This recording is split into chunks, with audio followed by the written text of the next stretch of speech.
For all the latest updates, subscribe to News9. The COVID-19 pandemic has wreaked havoc to the entire world. Many countries have been facing the heat due to the deadly pandemic. Brazil is one of the worst affected countries in the world. Brazil has the second highest number of COVID-19 cases in the world. Brazilian President Jair Bolsonaro has received a lot of flack over his handling of the pandemic.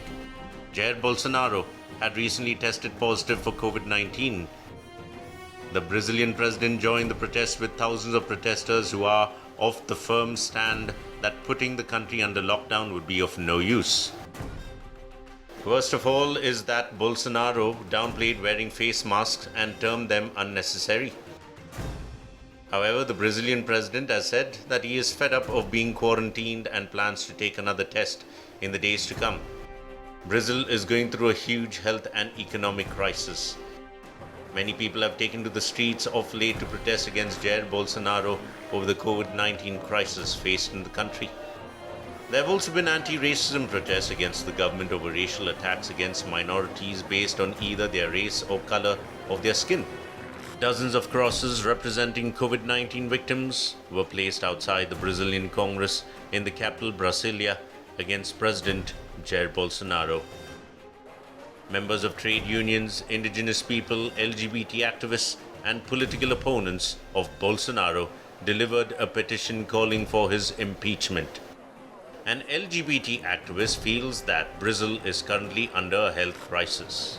Mais pedido de impeachment contra o Bolsonaro, nesse momento que a gente vive, momento de crise generalizada, né, de uma crise não só econômica, mas também de uma crise sanitária, e passa fundamentalmente por uma série de crimes que o presidente vem cometendo ao longo do seu mandato, né? Many indigenous communities don't feel safe and are expecting that authorities heed to their pleas. Acatar esse pedido da sociedade brasileira, que está incluído nós, povos indígenas e todas as entidades que pedem urgente seu impeachment. E em honra aos nossos guerreiros que tombaram durante essa pandemia e esse risco genocida que chega a vários povos no interior da Amazônia, através dos garimpeiros, através dos madeireiros, através dos grileiros de terra. Bolsonaro has been widely criticized for downplaying the impact of the pandemic in Brazil. Experts suggest the situation is expected to worsen in the months to come. Brazil currently has over 19 lakh COVID-19 cases and over 70,000 people have succumbed to the deadly virus.